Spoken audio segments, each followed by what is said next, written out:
Bonjour à tous, aujourd'hui nous allons suivre un tutoriel pour remplacer l'écran, donc la vitre et le LCD sur le Xiaomi Redmi Note 5. Pour réaliser cette réparation, vous aurez besoin bien sûr de l'écran LCD.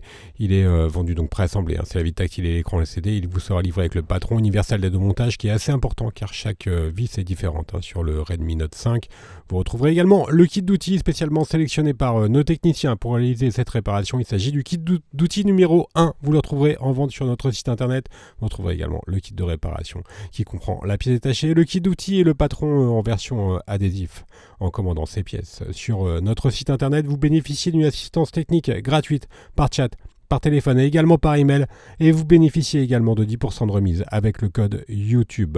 C'est une réparation qui est assez facile. La difficulté notée 3 sur 5. Il faut compter environ 45 minutes pour remplacer l'écran. Alors faites attention, il y a différentes versions du Redmi Note 5. Vérifiez bien la version de votre téléphone en regardant au dos de celui-ci et vérifiez que le numéro de modèle correspond bien à l'écran que vous allez commander. Et enfin, bien sûr, comme avant chaque réparation, n'oubliez pas d'éteindre le téléphone. Pensez également à retirer le rack des cartes SIM et micro SD qui sont situés sur le côté sur le Redmi Note 5. Voilà pour le rack. Alors, comme je vous le disais précédemment, faites bien attention aux différents modèles du Redmi Note 5 avant de commander l'écran. Pour plus d'informations, n'hésitez pas à nous contacter via notre site internet. Allez, on va enlever la vitre arrière. Pour cela, on va commencer par appliquer la ventouse en bas de l'écran et ensuite on va utiliser le médiateur en métal que l'on va insérer entre l'écran et la coque arrière pour pouvoir déclipser la coque arrière du châssis. Donc on crée juste un point d'insertion avec le médiateur en métal et ensuite on vient le remplacer par un médiateur en plastique pour éviter que l'écran ne se reclipse. Et enfin on va faire la même manipulation sur les côtés de l'écran, toujours avec le médiateur en métal que l'on insère pour faire levier et déclipser la coque arrière du téléphone. Alors on fait bien levier sur tout le côté et on finit avec la carte en PVC pour déclipser la coque arrière du téléphone. Voilà, on va mettre la coque arrière de côté et on va s'intéresser bien sûr à la partie téléphone et on va commencer par déconnecter la batterie pour travailler en toute sécurité. Avant cela, on va devoir déconnecter la nappe du lecteur d'empreintes digitales et retirer le lecteur d'empreintes digitales qui est donc directement situé sur la carte mère et non pas sur la coque arrière. Voilà, on a retiré le lecteur d'empreintes digitales et maintenant on va retirer les deux vis cruciformes qui maintiennent la plaquette, qui maintient elle-même la nappe de la batterie. Alors faites attention sur le Note 5, le Redmi Note 5, quasiment toutes les vis sont différentes, alors pensez bien à repositionner les éléments à chaque fois sur le patron d'aide au montage qui est livré gratuitement avec votre commande. Là on a retiré la plaquette et enfin on vient déconnecter la batterie à l'aide du levier en nylon. Voilà pour la batterie. Et maintenant, on va pouvoir retirer le haut-parleur externe. Alors le haut-parleur externe, il est maintenu par 4 vis cruciformes, dont une avec un témoin d'ouverture au milieu. Voilà, c'est celle-ci. On a retiré les 4 vis et ensuite on vient tout simplement déclipser le bloc haut-parleur pour le retirer. Une fois qu'on a retirer le bloc haut-parleur, on va pouvoir s'intéresser maintenant à connecteur de charge. Alors ça est facultatif mais ça va nous aider par la suite. Nous on vous conseille de le faire. On va tout simplement déconnecter le câble coaxial et ensuite on déconnecte également la nappe d'interconnexion. Et enfin, on vient enlever la vis cruciforme qui maintient donc le connecteur de charge et également la prise jack qui est incluse sur le connecteur de charge. Et il ne nous reste plus qu'à décoller délicatement le connecteur à l'aide du levier en nylon, tout simplement en passant le levier en nylon entre le châssis et le connecteur. Voilà, on retire le connecteur et en fait on a enlevé le connecteur tout simplement pour pouvoir décoller la batterie plus facilement. Vous allez voir, c'est très simple. Vous pour enlever la batterie, on va devoir retirer 2 stickers qui maintiennent la batterie au connecteur de charge. Alors on va tirer sur les stickers qui sont noirs sur la batterie, ils sont collés sur la batterie, et ensuite on vient tout simplement les enrouler de façon progressive autour de la pincette pour les retirer. Voilà, alors, ce sont des stickers de batterie, donc qui sont assez souples, assez élastiques plutôt, et on les enroule au fur et à mesure autour de la pincette. Voilà, pour pouvoir les enlever. Donc il y en a 2 qui maintiennent la batterie, et c'est beaucoup plus simple de les enlever quand le connecteur de charge est enlevé, tout simplement car il faut bien tirer à l'horizontale, et on aurait pu abîmer le connecteur de charge, ou au moins il nous aurait gêné lorsque l'on fait cette manipulation. C'est pour cette raison que l'on vous a indiqué que l'étape du connecteur de charge était facultative juste avant. Voilà, une fois qu'on a retiré les 2 stickers, on vient tout simplement soulever la batterie à l'aide du levier en nylon, et elle s'enlève donc bien sûr très facilement lorsqu'on a bien enlevé les 2 stickers. Maintenant on va pouvoir décoller l'écran. Donc l'écran il comprend la vitre et le LCD, les deux étant prémontés en usine. On va commencer par déconnecter la nappe de l'écran qui est connectée à la carte mère, et ensuite on vient tout simplement la décoller du châssis. Donc on le fait de façon progressive, mais il n'y a aucune difficulté particulière à ce moment-là. Et maintenant on va devoir chauffer le contour de l'écran pour faciliter le décollage de celui-ci.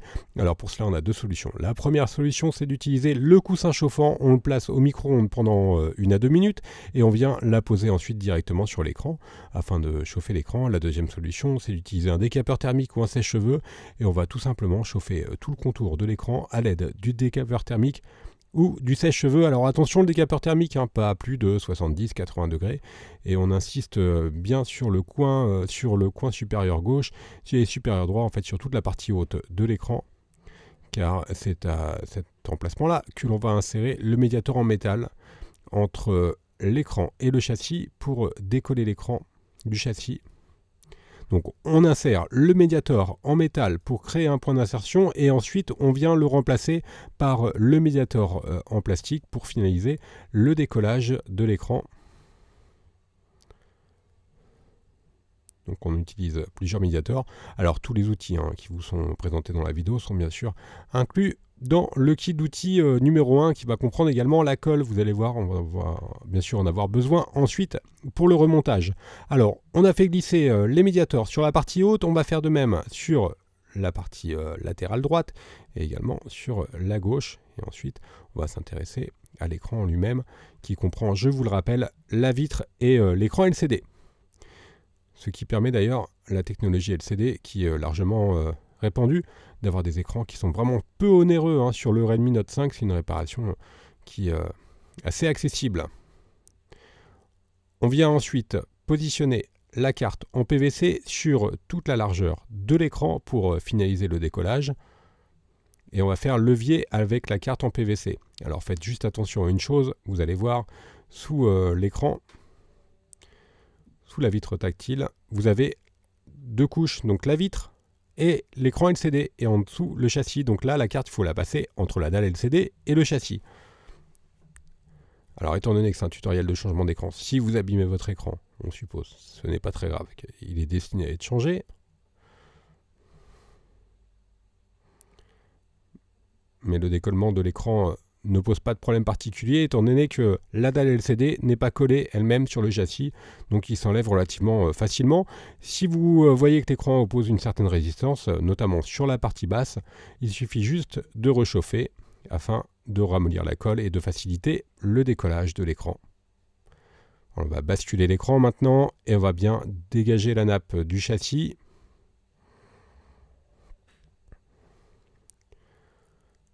Voilà, vous voyez bien la nappe qui va passer dans le châssis, et maintenant on va donc pouvoir complètement retirer l'écran.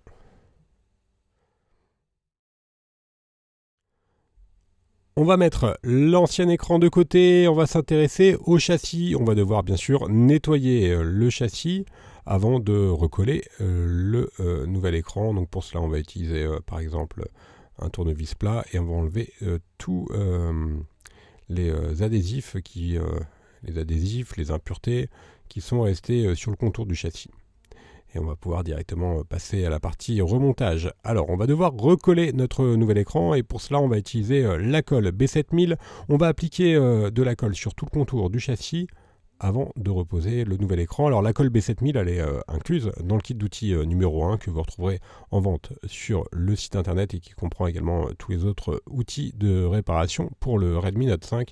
Donc là, on applique bien la colle sur tout le contour du châssis et enfin on vient bien sûr repositionner le nouvel écran. On va passer la nappe dans l'interstice du châssis qui est prévu à cet effet. Bien sûr au préalable, s'il y avait des protections sur l'écran, il faudra les enlever. Notamment, vous pouvez par exemple des fois trouver des films bleus ou rouges sur l'écran LCD qu'il faut enlever précédemment. Et enfin on vient bien sûr faire pression sur tout le contour de l'écran pendant environ 30 minutes afin que la colle fasse effet.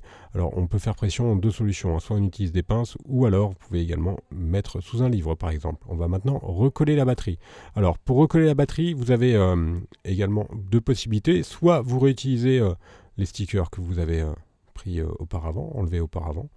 Ou alors il faudra remettre des stickers double face qui sont universels, qui sont vendus sur le site internet. Il suffit juste de les couper à la bonne taille. Vous pouvez en mettre qu'un seul, ça suffit. Pensez bien à remettre les languettes. Après, ce sera facile de rechanger la batterie. On va reconnecter la nappe de l'écran. Et ensuite, on vient repositionner la batterie. Alors, on a utilisé des double faces spécifiques pour batterie. Mais vous pouvez utiliser du double face classique pour repositionner la batterie. De toute façon, celle-ci sera maintenue dans le châssis, donc il n'y a pas de problème particulier. On repositionne la batterie sur son emplacement d'origine. Il ne nous reste plus qu'à repositionner maintenant le connecteur de charge, qui est maintenu, je vous le rappelle, par une vis cruciforme. On reconnecte la nappe d'interconnexion. Et on vient également reconnecter le câble coaxial. Alors par contre le câble coaxial, faites bien attention à bien le repositionner sur les guides qui sont tout le long du châssis afin de ne pas l'abîmer lors du remontage et ne le coincer par exemple entre la coque et le châssis quand vous allez remettre la coque. On remet enfin la dernière vis qui maintient le connecteur de charge et on va repositionner le module haut-parleur qui est maintenu par 4 vis cruciformes. Alors faites attention, chaque vis quasiment a une taille spécifique. Il faut bien vous aider du patron d'aide au montage. Nous allons reconnecter maintenant la batterie directement sur la carte mère.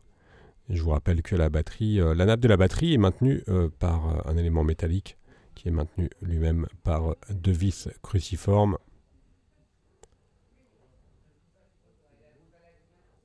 Alors sur le Note 5, pour faire un petit résumé, c'est un téléphone qui est d'un excellent rapport qualité-prix et qui est assez facile à réparer d'ailleurs.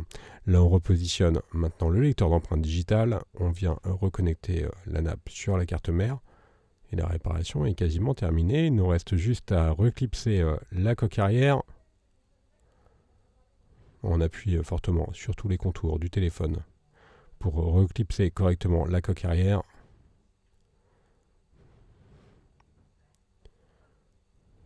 Alors si éventuellement il vous reste quelques traces de colle, il suffira juste de nettoyer avec un chiffon légèrement humide les contours du téléphone. Voilà, la réparation est terminée. On va faire un petit récapitulatif des produits que l'on a utilisés pour réaliser cette réparation, commençant bien sûr par l'écran.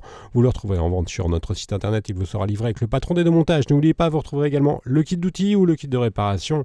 On reste joignable par mail, par chat et également par téléphone. Et vous bénéficiez de 10% de remise avec le code YouTube. N'hésitez pas également à nous suivre sur tous les différents réseaux sociaux et à vous abonner à notre chaîne YouTube. Merci à tous d'avoir suivi ce tutoriel et à bientôt sur bricophone.com.